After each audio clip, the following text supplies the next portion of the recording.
So I'm going to start with the first test discussion of our accountancy.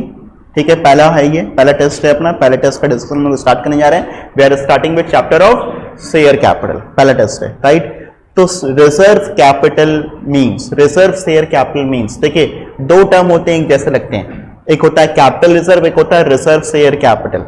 Capital reserve हम लोग बनाते हैं out of the capital profits. कैसे बनाते हैं? Out of the capital profits. हमको जो भी कैपिटल प्रॉफिट्स होता है, जो नॉन रिकरिंग नेचर का होता है, जो नॉन बिजनेस की एक्टिविटी से होता है, उसको हम लोग कहते हैं कैपिटल प्रॉफिट.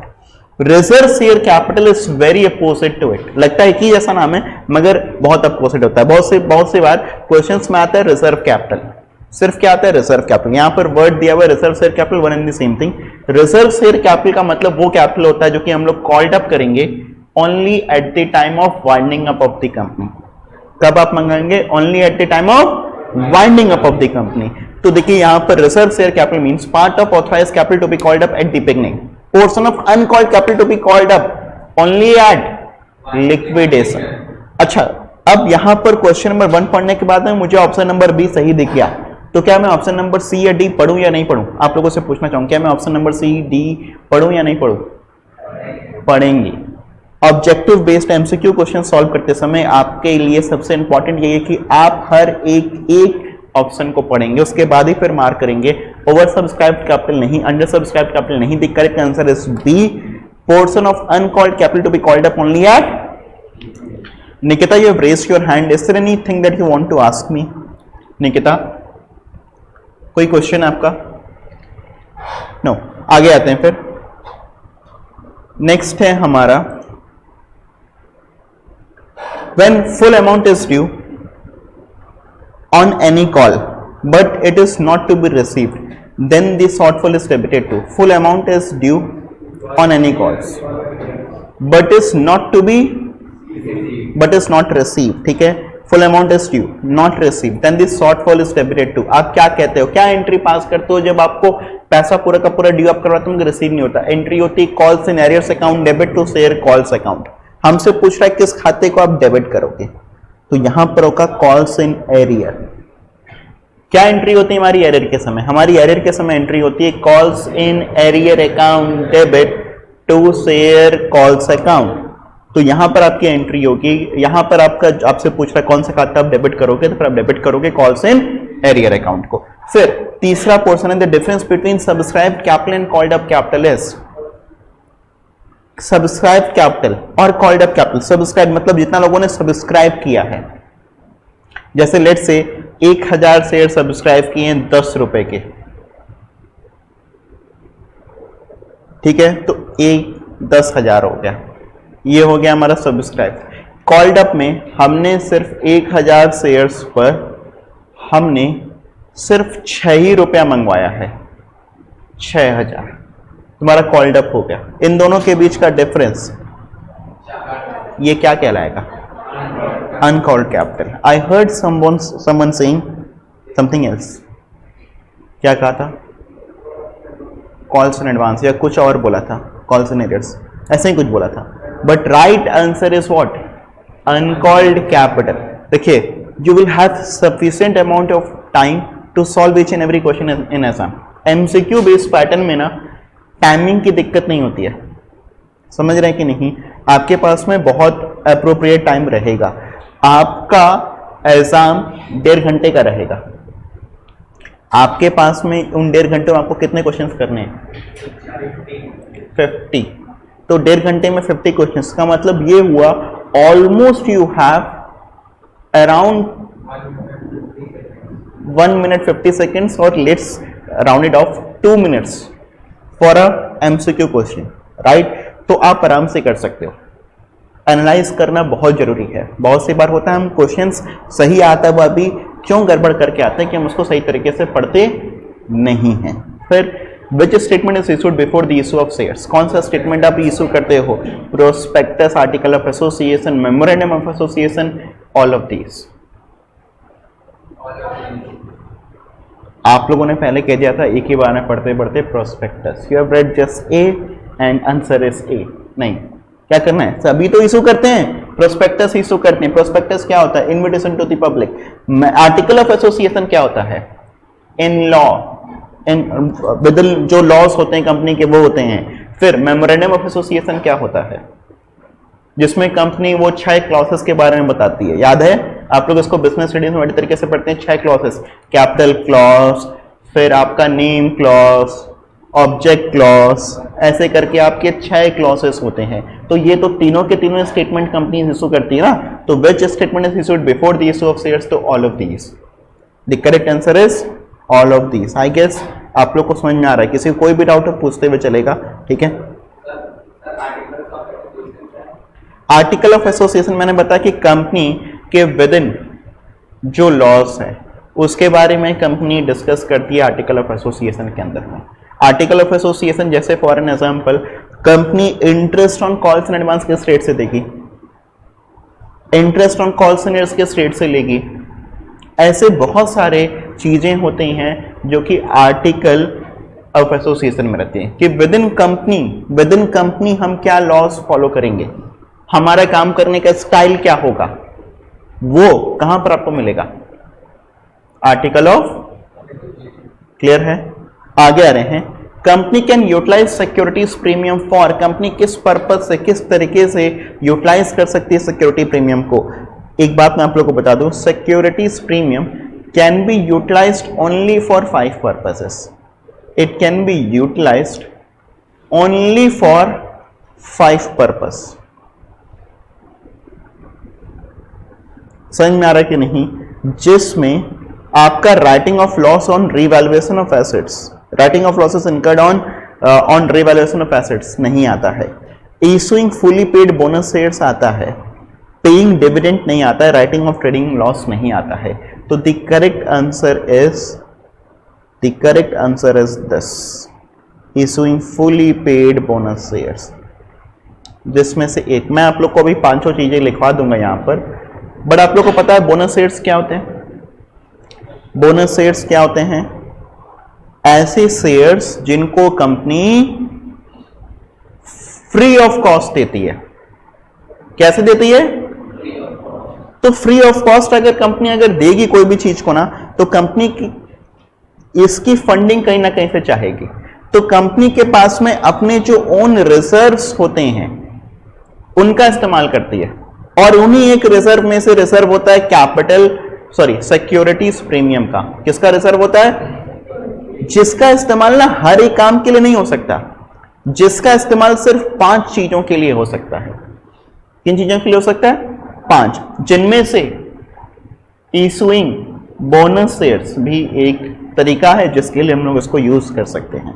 समझ में आ रहा है कि नहीं, are you all getting what I am saying, पक्का। तो बोनस शेयर्स क्या होते हैं, जिसको कंपनी इशू करती है। फिर when a company issues fully paid shares to promoters for their services, जब भी कंपनी अपने शेयर्स को प्रमोटर्स, अपने प्रमोटर्स कौन होते हैं पहले ये बताओ, प्रमोटर्स कौन होते हैं पहले ये बताओ। तो प्रमोटर्स वो होते हैं जो कि एक कंपनी के फॉर्मेशन का पार्ट होते हैं, जो कि कंपनी को एक फॉर्म करते हैं।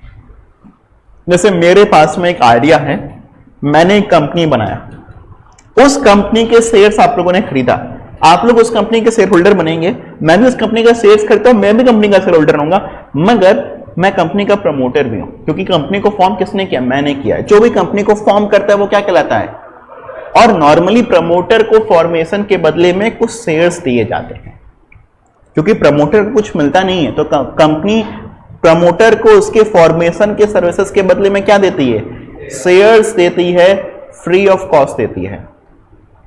इसके लिए कंपनी कुछ उससे चार्जेस नहीं लेती है। इसकी जर्नल एंट्री आपकी होती है goodwill account debit to share capital account. क्या एंट्री होती है, goodwill account debit to share capital account.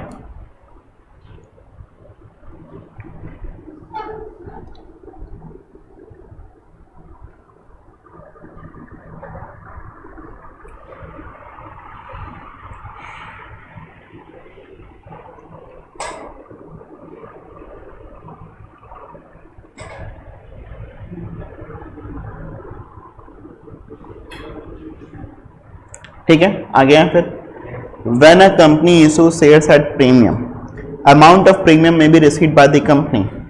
अब आप लोगों को मैंने बताया था कि जब भी कंपनी शेयर्स को प्रीमियम पर इशू करती है, कंपनी प्रीमियम के पैसे को कहां पर मंगा सकती है? क्या एप्लीकेशन पर मंगा सकती है क्या? यस। अलॉटमेंट पर मंगा सकती है क्या? यस। कॉल्स पर मंगा सकती है क्या? यस। तो along with any of the above. याद करिए, मैंने आपको बताया था प्रीमियम मनी कंपनी के हाथ में, कंपनी प्रीमियम का पैसा कभी भी मंगवा सकती, एनी टाइम। नॉर्मली हम लोग कब मंगवाते हैं? नॉर्मली अलॉटमेंट पर। अगर कुछ नहीं दिया होगा तब भी कब मानोगे, कब मंगवाया कंपनी ने? अलॉटमेंट। मगर आमतौर पर मतलब अगर ऐसे देखा जाए तो कंपनी के हाथ में पावर है, कंपनी कभी भी मंगवा सकती है, एप्लीकेशन पर ही मंगवा सकती है, फर्स्ट कॉल्स पर ही मंगवा सकती है, सेकंड कॉल पर ही मंगवा सकती है। आई गेस ये क्लियर है। फिर शेयर एप्लीकेशन अकाउंट ऐसा फेवरेट क्वेश्चन मेरा, पर्सनल रियल नॉमिनल कैसा है, कैसा खाता है? It is a representative personal account. कैसा खाता होता है? Representative personal account. ये उन लोगों को रिप्रेजेंट करता है जो कि जिनसे कि आपको पैसा मिल गया है मगर आपने उनको शेयर्स नहीं दिया है। शेयर एप्लीकेशन अकाउंट कैसा अकाउंट होता है? नोट डाउन कर लो इसको चाहो तो। फिर रिप्रेजेंटेटिव पर्सनल अकाउंट होता है। क्लियर हो रहा है बात? आगे आएंगे हम लोग। Securities premium can not be applied. आप इस चीज के लिए अप्लाई नहीं कर सकते। मैंने आपको बताया था 5 चीजों के लिए अप्लाई कर सकते हो। किस चीज के लिए अप्लाई नहीं कर सकते हो? Paying dividend to members, yes, इसके लिए अप्लाई नहीं कर सकते। बाकी बोनस के लिए अप्लाई कर सकते हो, प्रिलिमिनरी एक्सपेंसेस को राइट ऑफ करने के लिए अप्लाई कर सकते हो, discount on issue of debentures को राइट ऑफ करने के लिए अप्लाई कर सकते हो। किसके लिए नहीं कर सकते हो? डिविडेंड देने के लिए अप्लाई नहीं कर सकते। मैं अभी जैसे मैंने कहा था, मैं आप लोग को अभी वो 5 चीजों के नाम स्पेसिफिकली लिखवा दूंगा जिनके लिए आप सिक्योरिटीज प्रीमियम का इस्तेमाल कर पाएंगे।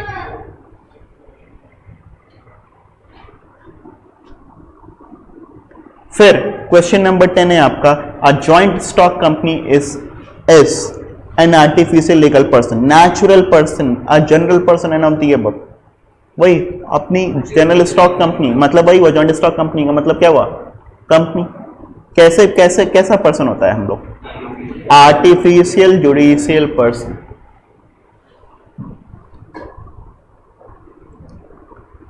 Equity share holders are customers, creditors, debtors, owners. They are the owners, मालिक होते हैं। रिजर्व कैपिटल मीन्स, यही अभी हम लोगों ने डिस्कस किया था, a part of subscribed uncalled capital. वो कैपिटल जो कि सब्सक्राइब तो कर लिया है मगर उसको कॉल कब करेंगे? लिक्विडेशन के समय।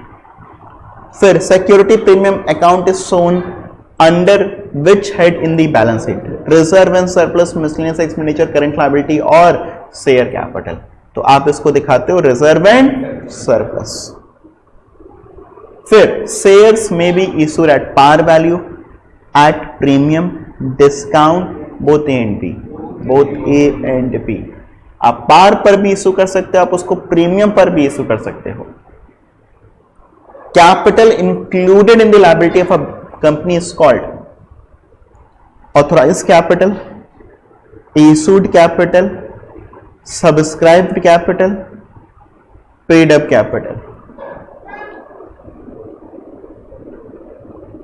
अच्छा ठीक है, कैपिटल जो एक्चुअली आपका कंपनी के बैलेंस शीट में लायबिलिटीज में आता है, लायबिलिटी साइड में आता है। लायबिलिटी का मतलब ये लायबिलिटी में नहीं दिखाया जाता है, लायबिलिटी साइड, क्योंकि अपना साइड तो लायबिलिटीज एंड एसेट्स वाली साइड होता है।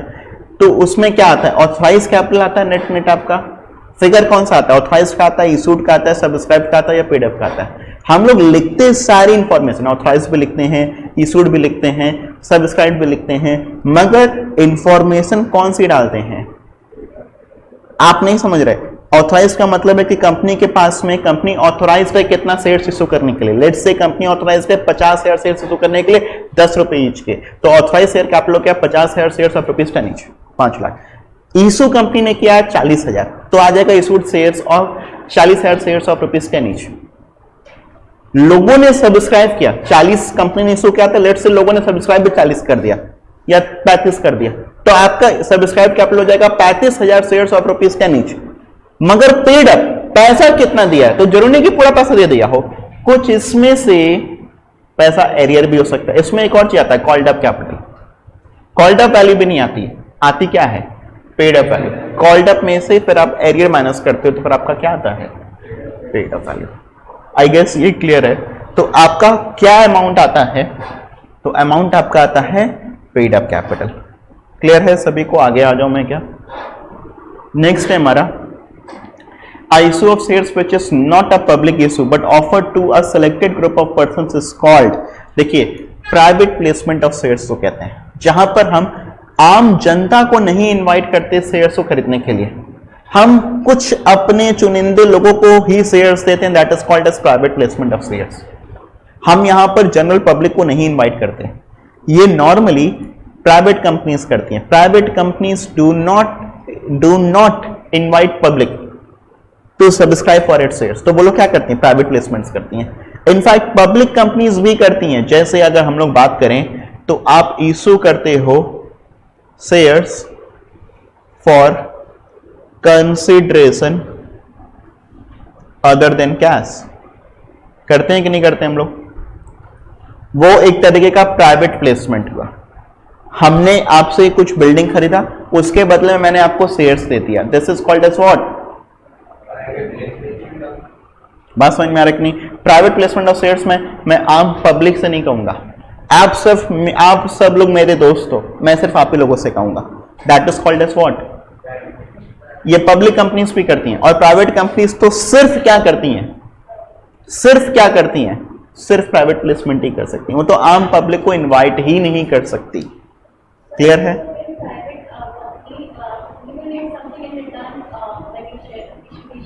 सॉरी,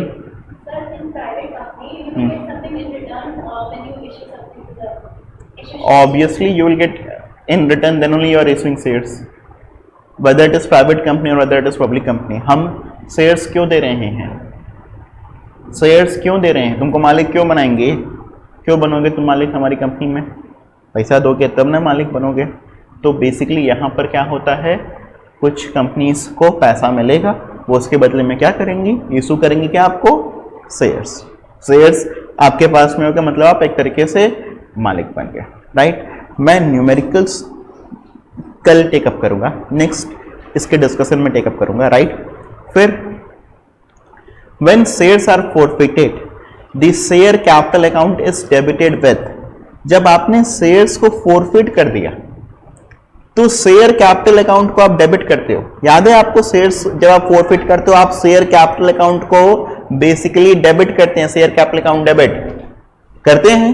किस वैल्यू से आप डेबिट करते हो, nominal value of shares, nominal value मतलब जितना उसका फेस वैल्यू नहीं, मार्केट वैल्यू नहीं, कॉल्ड अप वैल्यू से, हाँ, पेड अप से नहीं, जितना उसने दिया उससे मतलब नहीं है। आप डेबिट किस वैल्यू से करते हो, आप लोग इन सारे के सारे टर्म्स का मतलब समझते रहेगा। कॉल्ड अप का मतलब जितना पैसा मंगवाया, पेड अप का मतलब जितना पैसा आपने पे किया। कुछ बात समझ रहे कि नहीं, कोई डाउट हो तो फिर बताओ ना मुझे, आगे बढ़े। If the loss on ratio of shares is less than the amount forfeited the surplus और profit is transferred to, if the loss on ratio, loss on shares is less than the amount forfeited, क्या कहना क्या चाह रहा है, loss on ratio of shares का मतलब क्या हुआ, डिस्काउंट ऑन रेशियो, क्योंकि आप जो शेयर्स को डिस्काउंट पर इशू करते हो वो एक तरीके से क्या हुआ, आपको पता है कि सिर्फ एक ही केस में आप शेयर्स को डिस्काउंट पर इशू कर सकते हो, रीइशू के समय। कब आप डिस्काउंट पर इशू कर सकते हो, रीइशू के समय।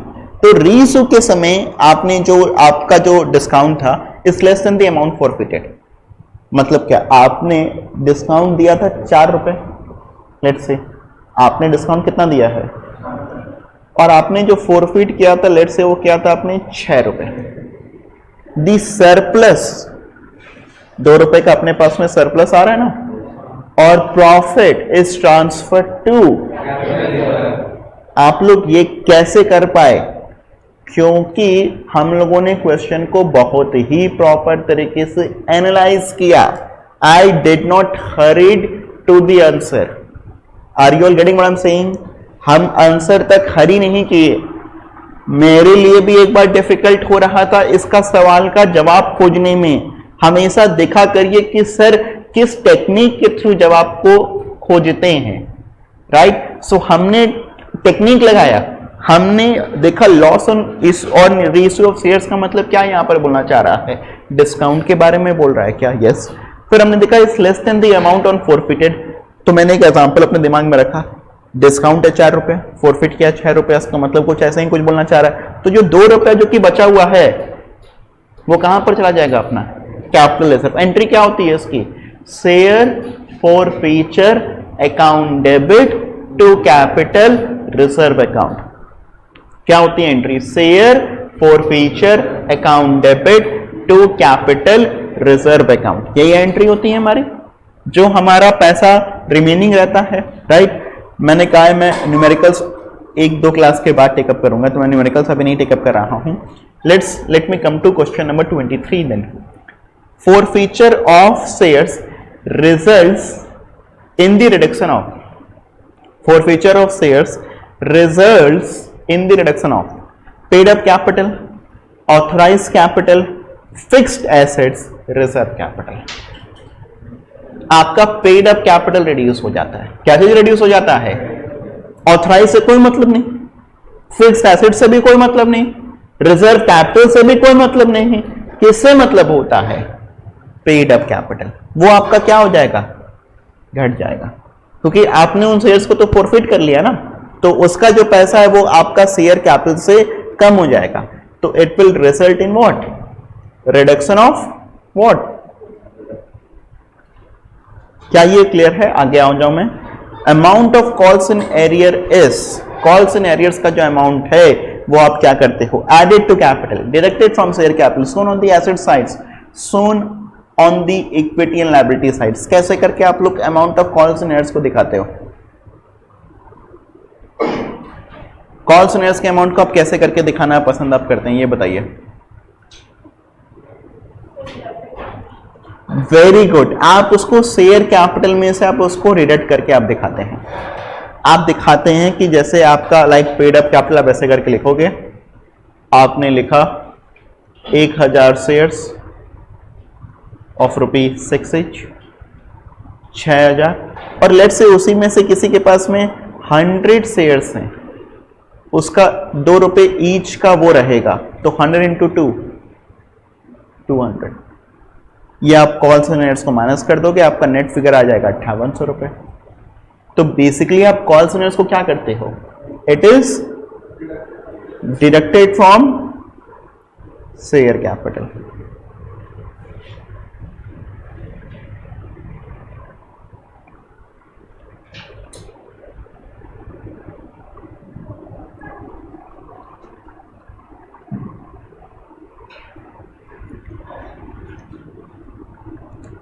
Discount allowed on ratio of forfeited shares, जो आपने डिस्काउंट अलाउ किया था on ratio of forfeited shares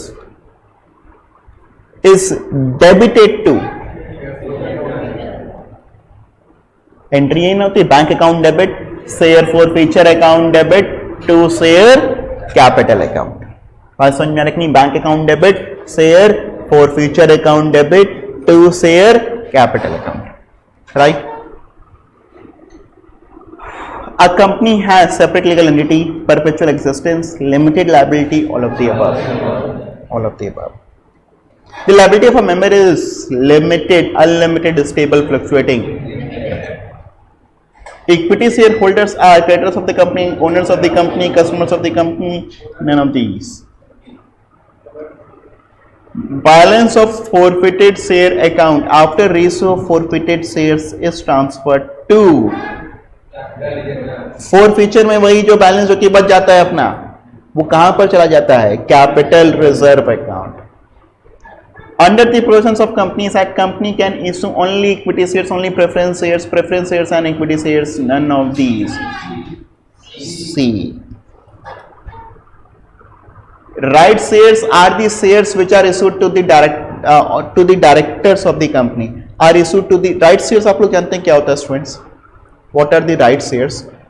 तो बेसिकली एक कंपनी जिसने कि अपने शेयर्स को ऑलरेडी इशू किया हुआ है, वो अपने शेयर्स को फिर से रीइशू करना चाहती है, तो वो कहलाते हैं आपके right shares.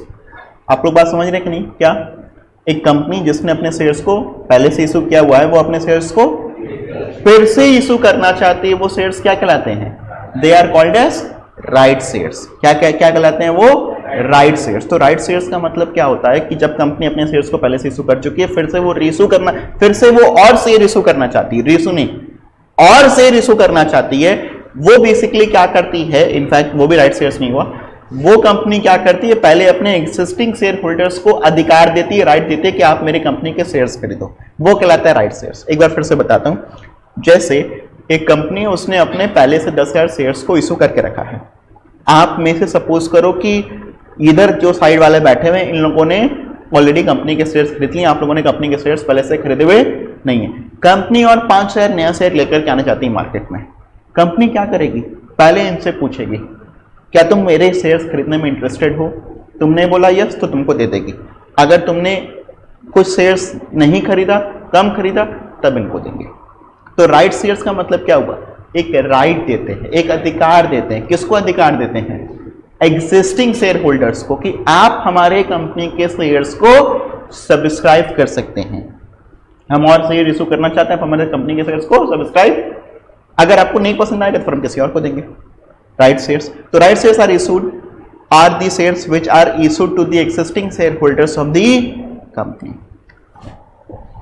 Total amount of liability side includes, ये भी हम लोगों ने डिस्कस किया था। A company issue shares at premium under which section of Companies Act? तो ये एक बार सेक्शन नंबर आप लोगों के लिए देखना, मेरी तरफ से होमवर्क है, ठीक है? ये होमवर्क है, गूगल करिएगा, ठीक है? Shares can B forfeited for failure to attend meetings, for non payment of calls money, for failure to repay the loans to the bank, for shares for which shares are placed as security। किस लिए आपके shares को forfeit किया? For non payment of, shareholders get interest, dividend, commission, profit. What they get? Dividend. According to table E of the Companies Act 2013, interest on calls and arrears charged should not exceed, interest on calls and arrears should not exceed, किससे ज्यादा exceed नहीं कर सकता है? 10% per annum, उससे ज्यादा exceed नहीं कर सकता। कॉल्स इन एरियर्स और कॉल्स इन एडवांस, किससे ज्यादा? 12%। फिर premium on issue of share is a capital gain, capital loss, general profit, general loss. Capital पाता है। Premium on issue of shares is shown on west side of the balance sheet, ये अभी कई बार discuss कर चुके हैं। Liability. Share allotment is भाई जैसा एप्लीकेशन है वैसा ही अलॉटमेंट है। फिर the portion of authorise capital which can be called up only on the liquidation of the company is called reserve capital, ये डिस्कस किया है हम लोगों ने, ठीक है? Premium on issue of shares can be used for issue of bonus shares, distribution of profits, transferring to general reserve, all of these. तो मैंने आपको बताया है, सिर्फ इसमें एक सही पॉइंट होगा issue of bonus shares. If equity share of ₹10 each is issued at ₹12 each, it is called as premium। 43, the maximum capital beyond which a company is not allowed to raise funds is called as authorized capital। इससे ज्यादा company नहीं issue कर सकती। Calls in advance का rate है 12%।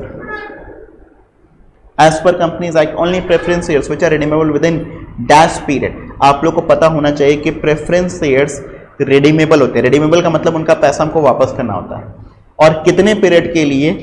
20 years. देखिए दो type के होते हैं, एक होता है रिडीमेबल, एक होते हैं रिडीमेबल और एक होता है इररिडीमेबल। रिडीमेबल का मतलब होता है जिसका पैसा हमको वापस करना है, जिसका पैसा हमको वापस करना है, और इररिडीमेबल का मतलब होता है कि जिसका पैसा हमको वापस नहीं करना है। मतलब उसका पैसा हमको वापस तभी करेंगे, इसका रीपेमेंट आप तभी करोगे पैसे का जब वाइंडिंग अप होगा, और इसका पैसा आपको रीपेमेंट कब करना होता है? After a fix time. बहुत ध्यान सुनना, ठीक है। शेयर्स रिडीमेबल रिडीमेबल, हमारे जो इक्विटी शेयर्स होते हैं ना वो इररिडीमेबल होते हैं, मतलब इनका पैसा कब वापस मिलेगा इनको? Winding up. मगर जो हमारे प्रेफरेंस शेयर्स होते हैं ना वो दोनों टाइप के होते हैं। प्रेफरेंस शेयर्स दोनों टाइप के होते हैं, इररिडीमेबल भी होते हैं, रिडीमेबल भी होते हैं। मगर इंडिया में आप कंपनीज एक्ट 2013 कहता है कि आप केवल रिडीमेबल प्रेफरेंस शेयर्स इश्यू कर सकते हो। उसका भी मैक्सिमम कितनी लाइफ है? उसकी मैक्सिमम लाइफ है 20 ईयर्स। आप 20 ईयर्स से ज्यादा टर्म के लिए रिडीमेबल प्रेफरेंस शेयर्स को इश्यू नहीं कर सकते हैं, राइट? क्या ये क्लियर है स्टूडेंट्स? बात जो है थोड़ा सा पोर्शन और बचा हुआ, students will continue this portion, continue our discussion in the next video. Thank you so much, bye bye. So if